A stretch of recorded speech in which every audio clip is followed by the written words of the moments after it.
Selamat pagi, Assalamualaikum warahmatullahi wabarakatuh. Ketemu dengan Humas SMK Negeri 1 Tuban. Selamat datang, selamat bergabung anak-anakku semua dengan Lembaga Pendidikan SMK Negeri 1 Tuban yang tentunya menjadi idola buat kalian, sehingga kalian bisa dan mau bergabung dengan kita SMK 1 Tuban. Dan selamat, Anda sudah bisa menyisihkan 1225 pendaftar yang ikutan merebut peluang untuk belajar bersama dengan kalian di sini. Semoga ini menjadi awal yang baik untuk Anda bisa menempuh, Anda bisa menempa diri untuk mempersiapkan diri menuju masa depan yang lebih baik. Perkenalan, di sini saya selaku Humas dari SMK Negeri 1 Tuban akan menyampaikan sisi-sisi apa terkait dengan kehumasan di SMK 1 Tuban yang tentunya mendukung kalian dalam proses belajar di SMK 1 Tuban. Di kehumasan ada dua lini, yaitu hubungan internal di sekolah dan hubungan industri. Kita lebih cenderung dan banyak nanti untuk belajar adalah dengan hubungan yang kedua, hubungan industri. Di hubungan industri ini anak-anakku semuanya nanti pasti akan terlibat dan akan melaksanakan. Karena apa? Saat Anda keluar dari SMK 1 Tuban, Anda sudah harus siap berada di industri dengan kompetensi yang dimiliki, yang diambil, yang dipelajari selama Anda bersama SMK 1 Tuban. Dua pokja di Humas. Yang pertama adalah pokja PKL atau pokja PSG atau pokja Prakrin atau yang sering kita kenal dengan magang industri. Itu adalah pokja yang pertama. Untuk pokja yang kedua adalah pokja bursa kerja khusus. Nah, ini nanti yang mengantarkan Anda untuk bekerja di industri. Jadi ada dua pokja itu yang ada di Humas, di mana nanti yang pokja PKL yang saat ini PKL namanya, kalau yang dulu disebut magang, disebut PSG dan seterusnya, saat ini disebut PKL, yaitu praktek kerja lapangan. Tentunya di sini dengan berbagai kegiatan di industri harus anak-anak ikuti. Kapan anak-anak bisa ikut Prakrin atau PKL? Anak-anak bisa ikut pada saat anak-anak sudah di kelas 11. Pada saat kelas 10 belum boleh. Atau mungkin kelas 12 nanti jika ada yang memang kelas 12 harus melaksanakan PKL. Jadi untuk kelas 10 belum. Pengenalan industri kelas 10 hanya dengan kunjungan industri. Pasti Bu, masa kelas 1 tidak ada pengenalan sama sekali? Tetap ada, yaitu dengan kunjungan industri. Di situ kita juga akan banyak belajar tentang bagaimana sih di industri etika kerjanya, di industri etika bergaulnya, di industri kedisiplinannya. Semuanya akan dikenalkan pada saat Anda nanti kunjungan industri. Nah, kembali lagi ke PKL, bagaimana prosesnya nanti, Bu? Apakah saya bisa mencari perusahaan sendiri untuk PKL? Bisa, kenapa tidak? Kalau memang perusahaan tersebut sudah bisa menerima Anda secara utuh untuk bisa prakrin di tempat tersebut. PKL juga, kalau Anda bertanya misalnya, Bu, apakah kalau saya tidak punya perusahaan atau saya tidak ada relasi, apakah sekolah nanti akan mencarikan? Tentunya kita akan membantu mencarikan. Jadi kita tidak lepas begitu saja. Itu di pokja PKL. Tujuannya apa sih PKL itu? Biar ilmu yang kita terima di sekolah lebih lengkap lagi saat kita ikut PKL. Lebih lengkap kenapa? karena budaya industri tidak maksimal bisa diberikan di sekolah. Oleh karena itu, kita harus belajar langsung ke industri tersebut. Pengalaman-pengalaman baru di industri yang tentunya tidak kita peroleh dari sekolah, itulah yang kita cari pada saat kita PKL. Di situ kita juga bisa belajar menyesuaikan diri dengan industri. Kalau di sekolah dimanjakan Bapak Ibu guru, di rumah dimanjakan Bapak Ibu di rumah. Pada saat Anda PKL, Anda akan merasakan bagaimana Anda menjadi seorang pekerja, bukan lagi menjadi seorang siswa atau seorang anak. Dari situ Anda bisa mulai belajar memanage diri, disiplin diri, dan seterusnya. Tujuan lain agar sekolah dan industri bisa meningkatkan kualitas pendidikan. Kita anak SMK, mau tidak mau, boleh tidak boleh, kalian harus tetap berangkat PKL, itu wajib. Itulah yang membedakan kita dengan sekolah umum atau SMA. Ada lagi yang mungkin punya pertanyaan, Ibu, saat PKL nanti kita harus bagaimana? Kita kan tidak belajar di sekolah. Istilah PKL saat ini yang sebelumnya PSG itu pendidikan sistem ganda. Artinya Anda belajar di sekolah dan juga belajar di industri. Anda tidak bisa lepas begitu saja saat Anda di industri terus say goodbye dengan pelajaran di sekolah, tidak bisa. Anda pasti akan tetap mengerjakan tugas. Anda tidak bisa datang di sekolah, tapi tugasnya masih tetap berjalan. Anda tidak datang di sekolah, tetapi saat ujian, Anda masih tetap bisa ujian. Kenapa tidak?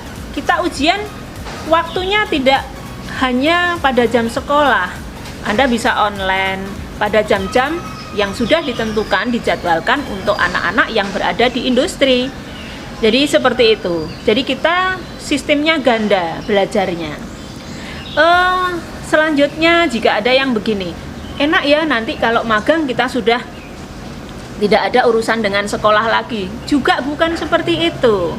Tetap saja Anda magang adalah Anda belajar di luar, tidak melupakan sekolah.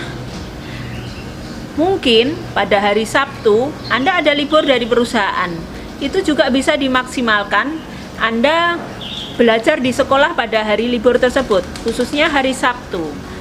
Mungkin untuk pelajaran-pelajaran produktif atau pelajaran-pelajaran yang tugasnya memang Anda membutuhkan untuk datang dan ketemu dengan Bapak Ibu guru. Pada saat itu Anda bisa komunikasi ke sekolah. Tidak berarti kalau sudah magang say hello dengan sekolah. Itu salah sekali.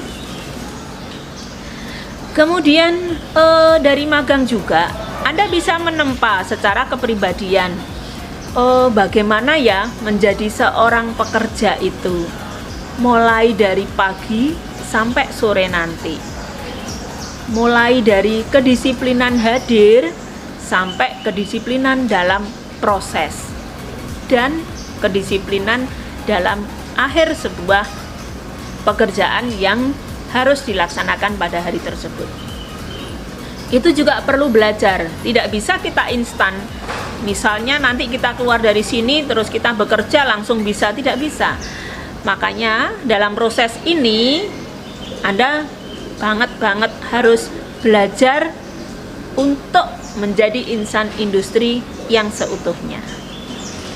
Itu proses dari atau tujuan dari Prakrin atau PKL. Sekarang bagaimana ya Bu ya alurnya nanti? Kalau misalnya ada yang punya industri sendiri atau ada yang punya kenalan sendiri yang memang sudah harus bisa diterima di situ, terus bagaimana dengan yang tidak punya? Ada alurnya.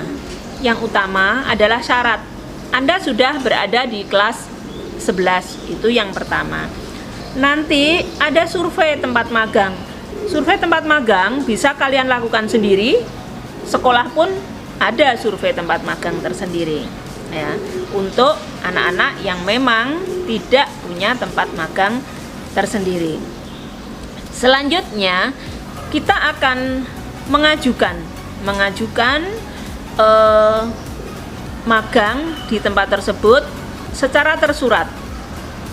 Nanti ada balasan diterima atau tidak. Jika diterima, maka kita akan lanjut pada proses pembekalan magang. Yang tidak diterima, makanya kembali ke awal lagi, yaitu membuat permohonan baru di perusahaan yang lain. Yang kalau sudah diterima lagi, kita lanjut untuk pembekalan. Pembekalan untuk apa? Semuanya secara teknis, non teknis, etika dan seterusnya. Pasti sekolah akan memberikan pembekalan.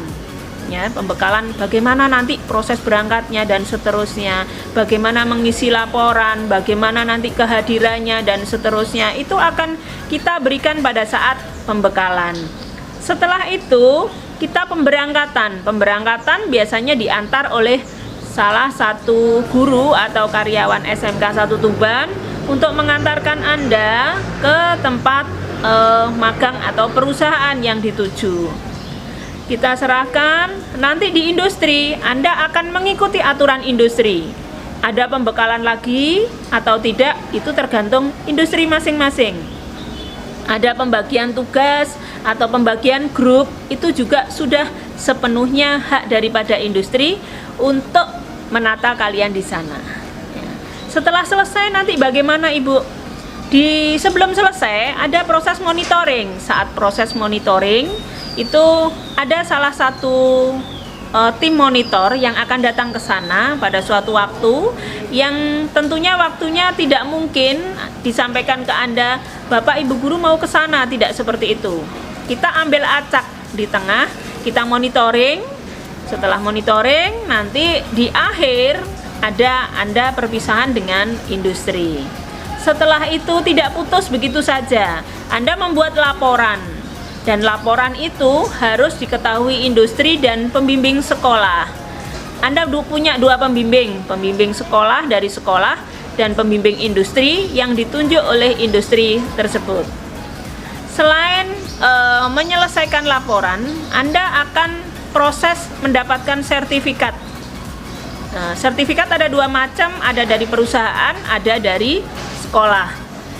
Kalau perusahaan sudah punya sertifikat khusus untuk peserta PKL, maka sekolah tidak akan membuatkan sertifikat lagi atau double sertifikat.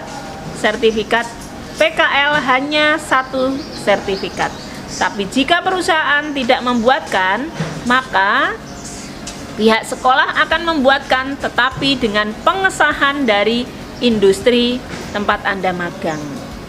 Setelah itu selesai proses magang, sertifikat Anda kantongi, Anda sudah punya bekal khususnya. Ini loh anak SMK, ada sertifikat magangnya.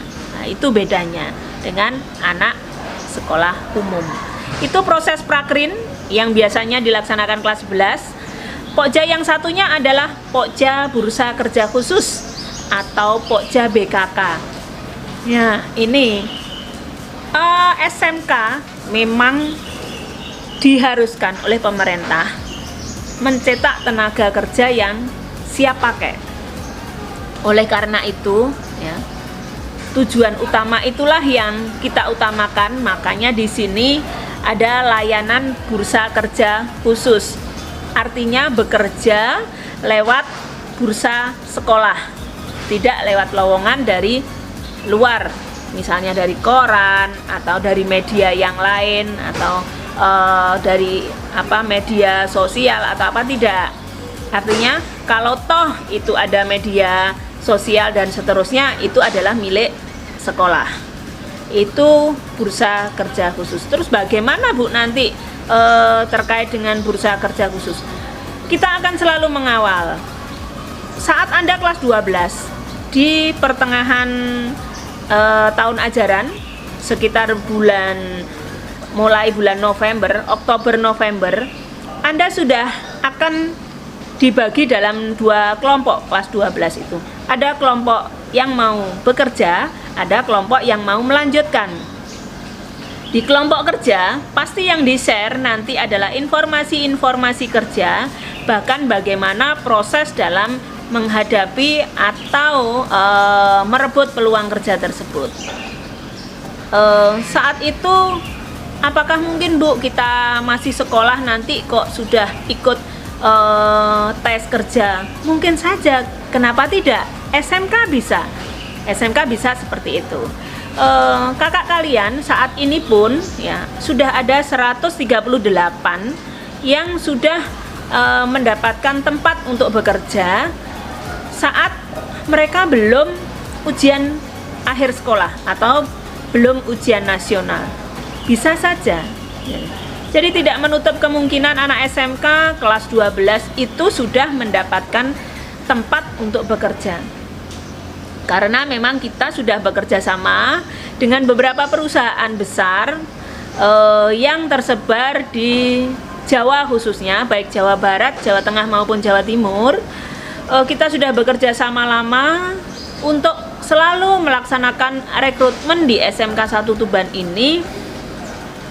Terkadang banyak juga dari SMK lain yang bergabung ke SMK kita untuk merebut peluang. Oleh karena itu, Anda harus kuat, Anda harus bisa, pastikan Anda mampu saat merebut peluang kerja itu, walaupun toh pekerja atau teman dari sekolah lain itu ingin merebut peluang kerja di sekolah Anda.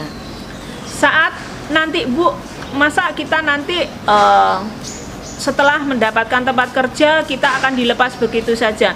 Juga tidak. Saat Anda sudah mendapatkan peluang kerja, tempat kerja, kita juga masih mengawal, tidak kita lepaskan begitu saja ya. Jadi itulah kehumasan di SMK 1 Tuban terkait hubungan kita baik internal maupun dengan industri. Semoga sedikit yang bisa saya sampaikan pada siang hari ini bisa setidaknya memberi wawasan, membuka wawasan bahwasanya Anda belajar di SMK ini harus siap kerja. Harus siap kerja. SMK bisa, SMK hebat, SMK Negeri 1 Tuban terdepan dan terpercaya. Assalamualaikum warahmatullahi wabarakatuh.